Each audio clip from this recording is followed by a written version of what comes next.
Hi hello welcome back to my channel. ನಾನು Arpita Ramesh. Suddenly ಯಾರಾದರೂ ಮನೆಗೆ ಗೆಸ್ಟ್ ಬಂದಾಗ ಈ ರೀತಿ ಒಮ್ಮೆ ತುಂಬ ಸಿಂಪಲ್ ಆಗಿ ಈ ಡ್ರೈ ಚಿಕನ್ ರೆಸಿಪಿನ ಟ್ರೈ ಮಾಡಿ ನೋಡಿ. ತುಂಬ ರುಚಿಯಾಗಿ ಬರುತ್ತೆ. ಬೇಳೆ ಸಾಂಬಾರ್ ಮಾಡಿದಾಗ ಆಗಿರ್ಬೋದು ಅಥವಾ ರಸಮ್ ಮಾಡಿದಾಗ ಆಗಿರ್ಬೋದು, ಈ ಚಿಕನ್ ರೆಸಿಪಿನ ಸೈಡ್ ಡಿಶ್ ಆಗು ಕೂಡ ಮಾಡ್ಕೊಳ್ಬೋದು. ತುಂಬ ರುಚಿಯಾಗಿರುತ್ತೆ. ಮಾಡೋದು ಹೇಗೆ ಅಂತ ನೋಡೋಕ್ಕೂ ಮುಂಚೆ ನಮ್ಮ ಚಾನಲ್ನ ಸಬ್ಸ್ಕ್ರೈಬ್ ಮಾಡದೆ ಯಾರು ನೋಡ್ತಾ ಇದ್ದೀರಾ ಪ್ಲೀಸ್ ಹೋಗಿ ಸಬ್ಸ್ಕ್ರೈಬ್ ಮಾಡ್ಕೊಳ್ಳಿ. ಪಕ್ಕದಲ್ಲೇ ಕಾಣಿಸ್ತಿರೋ ಬೆಲ್ ಬಟನ್ನ ಕ್ಲಿಕ್ ಮಾಡಿ. ಬನ್ನಿ ಮಾಡೋದು ಹೇಗೆ ಅಂತ ಕ್ವಿಕ್ ಆಗಿ ನೋಡ್ಕೊಂಬರೋಣ.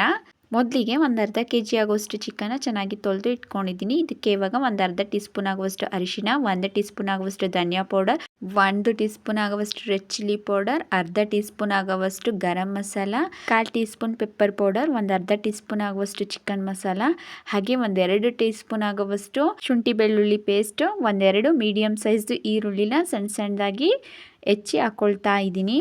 ನನ್ನ ಖಾರಕ್ಕೆ ತಕ್ಕಂಗೆ 3 ಹಸಿಮೆಣಸಿನ್ಕಾಯಿನ ಸ್ಲೈಸ್ ಮಾಡಿಕೊಂಡು ಸೇರಿಸ್ಕೊಳ್ತಾ ಇದ್ದೀನಿ. ಹಾಗೆ 1 ಟೀ ಸ್ಪೂನ್ ಆಗುವಷ್ಟು ಕಸ್ತೂರಿ ಮೇಥಿ, ಹಾಗೆ ಒಂದು ಅರ್ಧ ಹೋಳು ಆಗುವಷ್ಟು ನಿಂಬೆಹಣ್ಣು, ಹಾಗೆ 2 ರಿಂದ 3 ಟೇಬಲ್ ಸ್ಪೂನ್ ಆಗುವಷ್ಟು ಆಯಿಲ್ನ ಹಾಕ್ಕೊಂಡು ಚೆನ್ನಾಗಿ ಎಲ್ಲವನ್ನು ಕೂಡ ಮಿಕ್ಸ್ ಮಾಡ್ಕೊಳ್ತಾ ಇದ್ದೀನಿ.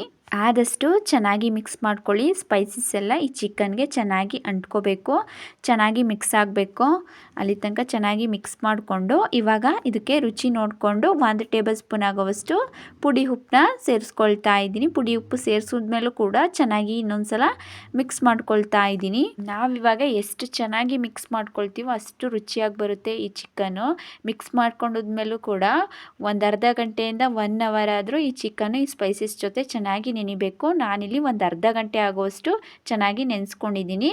ಒಂದು ಅರ್ಧ ಗಂಟೆ ಆದಮೇಲೆ ಒಂದು ಬಾಣಲಿಗೆ 2 ಟೇಬಲ್ ಸ್ಪೂನ್ ಆಗುವಷ್ಟು ಆಯಿಲು, ಹಾಗೆ 1 ಪಲಾವ್ ಎಲೆ, 2 ಸಣ್ಣ ತುಂಡು ಚಕ್ಕೆ, 3 ಲವಂಗ, 1 ಏಲಕ್ಕಿನ ಹಾಕ್ಕೊಂಡು ಫ್ರೈ ಮಾಡ್ಕೊಳ್ತಾ ಇದ್ದೀನಿ. ಅದು ಲೈಟಾಗಿ ಫ್ರೈ ಆಗ್ತಿದ್ದಂಗೆ ಮ್ಯಾರಿನೇಟ್ ಮಾಡ್ಕೊಂಡಿರುವಂತಹ ಚಿಕನ್ ಪೀಸಸ್ನೆಲ್ಲವನ್ನು ಕೂಡ ಸೇರಿಸ್ಕೊಂಡು ಚೆನ್ನಾಗಿ ಫ್ರೈ ಮಾಡ್ಕೊಳ್ತಾ ಇದ್ದೀನಿ. ಈ ಚಿಕನ್ನು ಈ ಒಗ್ಗರಣೆ ಜೊತೆಗೇನೆ ಚೆನ್ನಾಗಿ ಬೇಯಬೇಕು. ಒಂದು ಸ್ವಲ್ಪ ಹಾಗೆ ಲೈಟಾಗಿ ಮಿಕ್ಸಪ್ ಮಾಡಿಕೊಂಡು ಒಂದು ಲಿಡ್ನ ಕ್ಲೋಸ್ ಮಾಡಿ ಒಂದು 5 ರಿಂದ 6 ನಿಮಿಷ ಚೆನ್ನಾಗಿ ಬೇಯಿಸ್ಕೊಳ್ತಾ ಇದ್ದೀನಿ. ಇವಾಗ ನೋಡಿ 5 ರಿಂದ 6 ನಿಮಿಷ ಆಗಿದೆ. ಓಪನ್ ಮಾಡ್ಕೊಳ್ತಾ ಇದ್ದೀನಿ. ಚಿಕನ್ನಲ್ಲಿರುವಂತಹ ನೀರಿನ ಅಂಶ ಎಲ್ಲ ಚೆನ್ನಾಗಿ ಬಿಟ್ಕೊಂಡಿದೆ. ಒಂದ್ಸಲ ಚೆನ್ನಾಗಿ ಮಿಕ್ಸ್ ಮಾಡ್ಕೊಳ್ತಾ ಇದ್ದೀನಿ. ಇದೇ ನೀರಿನಲ್ಲಿ ಚಿಕನ್ ಚೆನ್ನಾಗಿ ಫ್ರೈ ಆಗಬೇಕು. ಈ ಟೈಮ್ನಲ್ಲಿ ಉಪ್ಪು ಖಾರ ಎಲ್ಲ ಕರೆಕ್ಟಾಗಿದೆಯಾ ಅಂತ ನೋಡಿಕೊಂಡು ಕಡಿಮೆ ಆಗಿದ್ರೆ ಒಂದು ಸ್ವಲ್ಪ ಸೇರಿಸ್ಕೊಂಡು, ನೀರು ಬೇಕು ಅನ್ಸಿದ್ರು ಒಂದು ಅರ್ಧ ಗ್ಲಾಸ್ ಆಗುವಷ್ಟು ನೀರನ್ನ ಸೇರಿಸ್ಕೊಂಡು ಒಂದು ಲಿಡ್ನ ಕ್ಲೋಸ್ ಮಾಡಿ ಒಂದು 15 ನಿಮಿಷ ಮೀಡಿಯಂ ಫ್ಲೇಮ್ನಲ್ಲೇ ಇಟ್ಟು ಚೆನ್ನಾಗಿ ಬೇಯಿಸ್ಕೊಳ್ತಾ ಇದ್ದೀನಿ. ಮಧ್ಯದಲ್ಲಿ ತೆಗೆದು ತಿರ್ಸ್ಕೊಳ್ಬೇಕಾಗುತ್ತೆ. ಈಗ ನೋಡಿ 15 ನಿಮಿಷ ಆಗಿ ಲಿಡ್ನ ಓಪನ್ ಮಾಡಿ ತೋರಿಸ್ತಾ ಇದ್ದೀನಿ. ನೋಡಿ ಎಣ್ಣೆ ಎಲ್ಲ ಚೆನ್ನಾಗಿ ಬಿಟ್ಕೊಂಡು ಚಿಕನ್ ಕೂಡ ಬೆಂದು ಚೆನ್ನಾಗಿ ರೆಡಿ ಆಗಿದೆ. ನಾನಿಲ್ಲಿ ಯಾವುದೇ ನೀರನ್ನ ಆಗ್ಲಿ ಅಥವಾ ಸ್ಪೈಸಸ್ ಆಗಲಿ ಎಕ್ಸ್ಟ್ರಾ ಆ್ಯಡ್ ಮಾಡಿಲ್ಲ. ಬೇಕು ಅಂತ ಅಂದ್ರೆ ನೀವು ಕನ್ಸಿಸ್ಟೆನ್ಸಿ ನೋಡ್ಕೊಂಡು ಹಾಕೊಳ್ಬೋದು.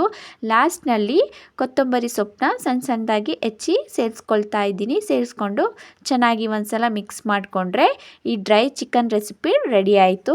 ಆಗ್ಲೇ ಹೇಳ್ದಂಗೆ ರಸಮ್ಗೆ ಅಥವಾ ಬೇಳೆ ಸಾಂಬಾರ್ಗೆ ಒಂದೊಳ್ಳೆ ಸೈಡ್ ಡಿಶ್ ಅಂತಾನೆ ಹೇಳ್ಬೋದು. ತುಂಬಾ ಈಸಿಯಾಗಿ ಬೇಗನೆ ಮಾಡ್ಕೊಳ್ಬಹುದು. ನಿಮ್ಮ ಹತ್ರ ಈ ರೆಸಿಪಿನ ಮಾಡೋಕೆ ಟೈಮ್ ಜಾಸ್ತಿ ಇದೆ ಅಂತ ಅಂದ್ರೆ 1-2 ರಿಂದ 3 ಅವರ್ ಆದ್ರೂ ಚೆನ್ನಾಗಿ ನೆನೆಯೋಕೆ ಬಿಡಿ. ತುಂಬಾ ರುಚಿಯಾಗಿ ಬರುತ್ತೆ ಈ ಚಿಕನ್ ರೆಸಿಪಿ.